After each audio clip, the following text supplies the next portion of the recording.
जल है तो कल है, जल बिन सब सुन, जैसे नारे सभी देते हैं लेकिन चरितार्थ में वो नहीं आ पाते। नमस्कार, एचपीसी न्यूज की विशेष प्रकृति कर रही है पुकार में आपका स्वागत है। आपके साथ मैं हूं नितांशा। पानी की महत्ता को अभी तक भी हम नहीं समझ पा रहे हैं, जबकि सदियों पहले ही ऋषि मुनि और संत कवियों ने जल संरक्षण का संदेश दिया था। प्राचीन लोगों ने अपनी जरूरत के लिए कई कुएं और बावड़ियों का निर्माण करवाया था, लेकिन महत्वाकांक्षाओं के चलते आज ये विलुप्त होने की कगार पर है।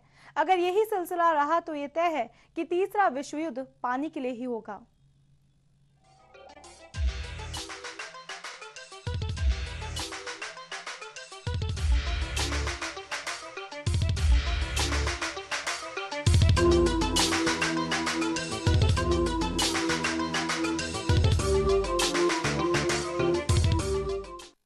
जियो और जीने दो सिद्धांत की ओर अग्रसर टॉक में एक ऐसा गांव है जो आज मछलियों के लिए मसीहा बन गया है।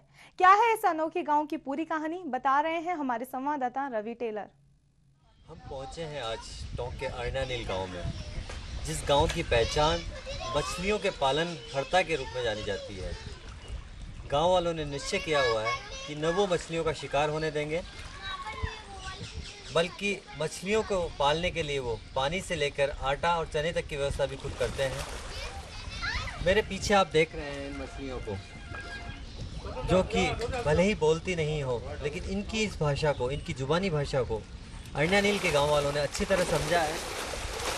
और अरनानील के गांव वाले इस बात को भली भांति जानते हैं कि इन मछलियों को पालकर वो पुण्य कमा रहे हैं।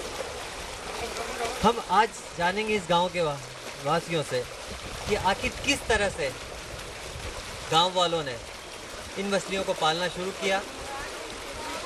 चाहे कुछ भी रहा हो कारण, लेकिन आज ये कहा जा सकता है कि अरनानील की जो पहचान है वो मछली पालन गांव के रूप में बन गई है।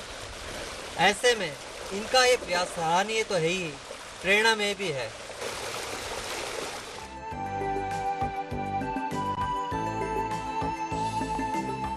टोंक का अरनिया गांव अपने आप में अनोखा गांव है। गांव में शिकार पर पूर्ण रूप से पाबंदी है। यहाँ बने तालाब में मछलियों के अंबार को देखकर पर्यावरणविदों का मन प्रफुल्लित हो सकता है। गांव के मध्य में स्थित तालाब को लोग पूजनीय मानते हैं। राम राम राम हरे हरे, हरे कृष्णा राधे कृष्णा हरे हरे, हरे राम हरे राम। और यहाँ किसी भी शुभ कार्य से पहले तालाब की मछलियों को भोजन डालना नहीं भूलते।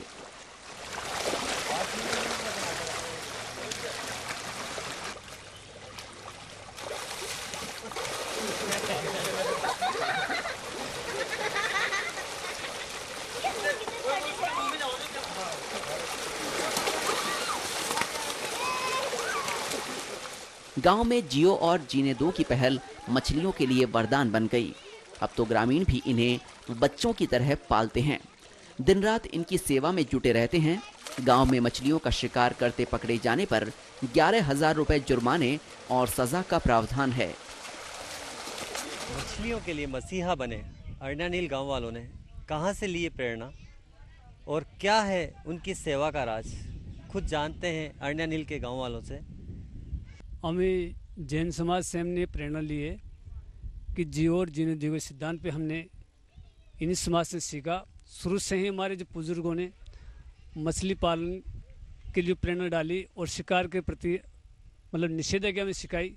जब से हमने उनसे ये सीखा है कि जियो और जीने दो के सिद्धांत पे हम रहेंगे, किसी को शिकार न तो करेंगे न करने देंगे।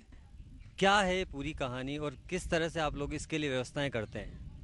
सर, इस गांव में हमारे पूर्वजों से एक आध बुनियाद बनी हुई है कि इस तालाब में या गांव के अंदर कोई भी शिकारी शिकार करने आता है तो उसके लिए प्रतिबंध है। और इस गांव में न तो आज पहले शिकार हुआ है और न आज होने देते हैं।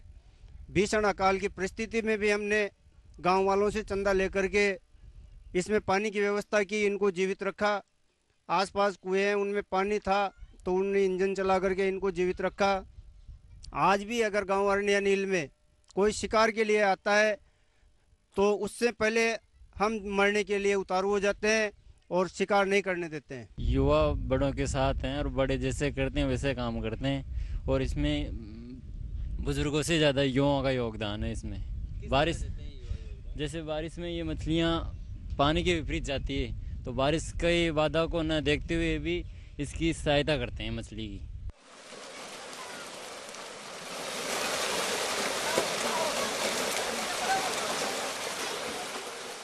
मछलियों के मसीहा गांव में महिलाएं भी पीछे नहीं हैं। वो रोजाना ही अपने हाथों से आटे की गोलियां बनाती हैं और मछलियों के लिए निवाला डालती हैं।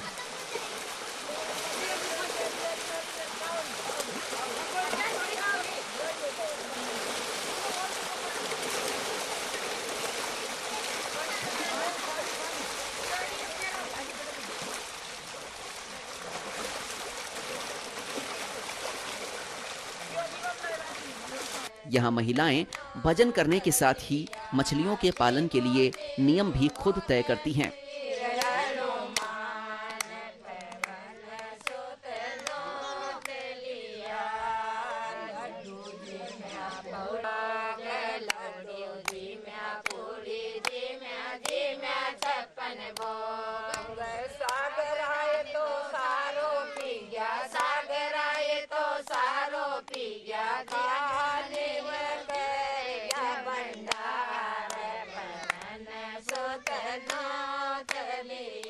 कि इन बेजुबान मछलियों की सेवा कर वो पुण्य नहीं कमा रही, वो अपना फर्ज निभा रही है।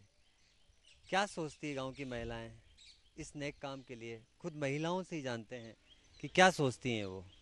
मैं जब भी मतलब जैसे स्थान पर डोकने के लिए आती हूँ बालाजी स्थान पर, तो घर से कोई आटा लेके आती हूँ और मछलियों को यहाँ पर डाल देती हूँ। कभी जैसे कि देखने के बहाने, पानी पीने के बहाने, कैसे जैसे भी आती हूँ तो मछलियों की मतलब सेवा में ये रहती हूँ। कुआं पर जाती हूँ, आटा पटकती हूँ, मच्छे को पालन करता है और सब महिलाएं और आदमी सब मिलकर इनकी सेवा करते हैं और सबको मिलकर इनका आटा डालते हैं। बच्चे भी ऐसे हैं हमारे गांव के, जो भी यहाँ आते हैं ना तो आटा लेके आते हैं, सब इनको। मछलियों के शिकार पर पाबंदी लगाकर जहां अरनिया नील गांव के लोगों ने अहिंसा के मार्ग को अपनाया है, साथ ही ये संदेश भी दिया है कि जियो और जीने दो।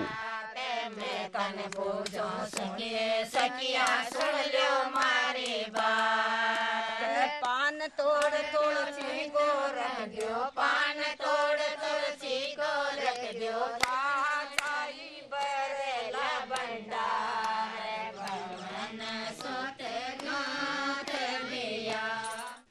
अरनिया गांव के लोगों ने तो अपनी इस अनोखी पहल से मछलियों को बचा लिया और मछलियों की सेवा में अपना जीवन लगा दिया। लेकिन आज ज़रूरत है पूरे देश को और पूरे विश्व को कि वो ऐसी पहल में आगे आएं और इन बेजुबान जीव जंतुओं के लिए कुछ ऐसा करें जिससे आने वाली पीढ़ियां इस अध्याय से जुड़ सके। टोंक के अरनिया नील गांव के तालाब से कैमरामैन कमलेश कुमार के साथ रवि टेलर, HBC न्यूज़। शिकार पर पाबंदी तो कई गांवों में है, लेकिन अकाल के समय में भी दिन रात मछलियों की सेवा करना ये किसी श्रद्धा से कम नहीं। ऐसे में अरनिया गांव के लोगों की ये पहल कई मायनों में अहम हो जाती है। हमारे गांव में यहाँ पर जो भी चढ़ी चुड़गलो, बागल, बाटिया, मच्छी जो भी कोई मारने के लिए आते हैं तो उसके पहले हम मरने ने तैयार होते हैं। हाँ, दूसरी बात यहाँ पर आते हैं कोई इसमें बालाजी पूजबा, लाडा लाडिया ने ढुकावा, तो पहली कर्म के लिए आटा और वहाँ के जो बनाते हैं मिठाई उसको भी लेके इसको डालते हैं। बहुत कर्म होता है, बहुत धर्म भी होता है और बहुत देख देख के जाते हैं, अच्छा लगता है हमारे को। यहाँ जो लोग होते हैं, गांव वाले होते हैं ना, वो अलग अलग ग्रुप बनाते हैं। ग्रुप बना के वो तालाब की रक्षा करते हैं। यहाँ मछलियों को पकड़ना जुर्माना है और जो बाहर से आते हैं पकड़ने, उन पे 11,000 का जुर्माना कर रखा है। यहाँ पे मुझे आके बहुत अच्छा लगता है और यहाँ पे कैट फिश है तो हम उसको खाना खिलाने आते हैं। मछलियों के लिए मसीहा बने गांव की प्रेम देवी जैसी महिलाएं शिकार तो दूर, हादसे में भी पशुओं पर अन्याय नहीं होने देती हैं।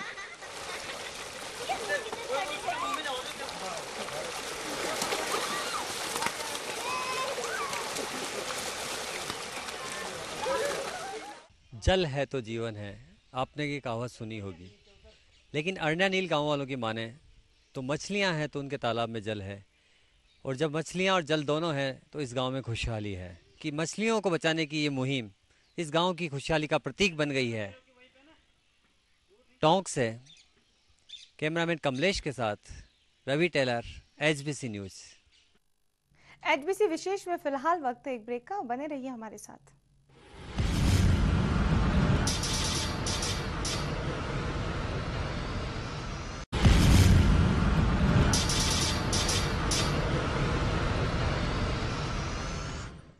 ब्रेक के बाद आपका स्वागत है। प्रदेश में जल संकट दिन ब दिन गहराता जा रहा है। सरकार भले ही नियम बनाकर इतनी शुरू कर ले, लेकिन जनता मौका मिलते ही नियमों को ठेंगा दिखाने से नहीं चूकती। नारा सभी देते हैं कि जल है तो कल है, लेकिन जल को बचाने के लिए कितने कारगर कदम उठाए जा रहे हैं, इसकी एक बानगी देखने को मिल रही है भीलवाड़ा में, जहां कई प्राचीन जल स्रोत आज अपने अस्तित्व की लड़ाई लड़ रहे हैं। पेश है खास रिपोर्ट।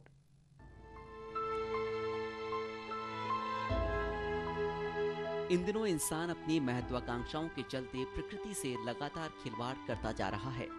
इसका नतीजा ग्लोबल वार्मिंग, जंगल का खात्मा, वर्षा की कमी के रूप में देखने को मिल रहा है। लेकिन प्रदेश में गंभीर पेयजल संकट होने के बावजूद सरकार प्राचीन जल स्रोतों की देखभाल के लिए कोई विशेष कदम नहीं उठा पा रही। बात करते हैं भीलवाड़ा की, तो यहाँ भीलवाड़ा शहर के गांधी सागर, नेहरू तलाई और मानसरोवर झील आज देखरेख के अभाव में कचरा घर बनते जा रहे हैं।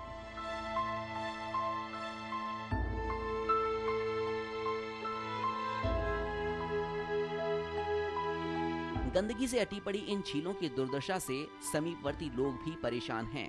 ऐसा नहीं कि स्थानीय प्रशासन ने इनके सुधार के लिए कोई कवायद नहीं की हो। इनकी सफाई के लिए करोड़ों रुपए खर्च हो चुके हैं, लेकिन इसके बाद भी दशा नहीं सुधर पाई। नगर परिषद ने करीब 15 साल पहले गांधी सागर तालाब के आधुनिकीकरण का काम शुरू किया था। करोड़ों खर्च हुए, लेकिन नहीं सुधरी तो तालाब की दशा। आलम यह है कि अभी भी सैनिटरी नालियों का पानी तालाब में पहुंच रहा है।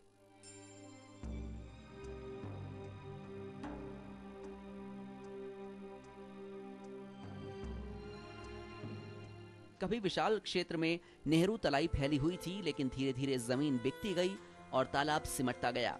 UIT ने इसे उदयपुर की तर्ज पर विकसित करने के लिए करोड़ों फूंक दिए, लेकिन ना तो झील की दशा सुधरी और ना ही अभियान की दिशा। आज तो स्थिति ये है कि गंदगी के अभाव में एक पल भी झील के किनारे खड़ा रहना मुश्किल है। आज ये झील अपने अस्तित्व की लड़ाई लड़ रही है। झील बचाओ संघर्ष समिति और पीपल फॉर एनिमल ने अब एक अभियान चलाकर झीलों को बचाने का संकल्प लिया है, लेकिन जन सहभागिता के अभाव में कोई भी अभियान सफल नहीं होता। आज जरूरत है जागरूकता की। Bureau report, Bhilwara.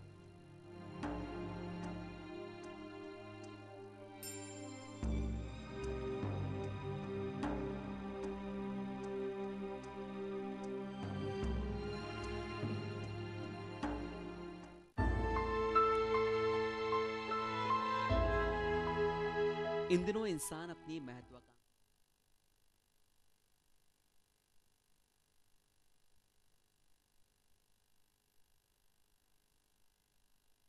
जल है तो कल है, इसके संरक्षण के लिए हम सबको पहल करनी होगी। इसीलिए खास बात करते हैं हमारे जयपुर संवाददाता नितेश जी से।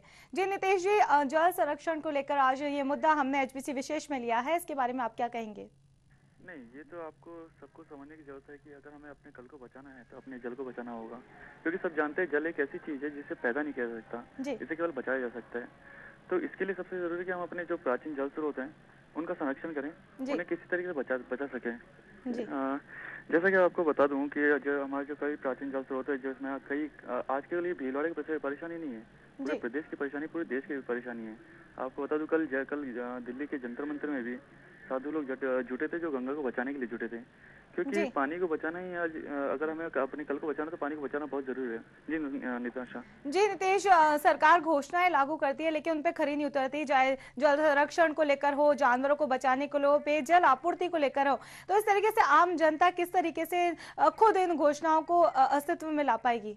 नहीं निताशा, ये एक चीज आपको बता दूं, अगर हमें अपने कल को बचाना है तो केवल हमें अपने सरकार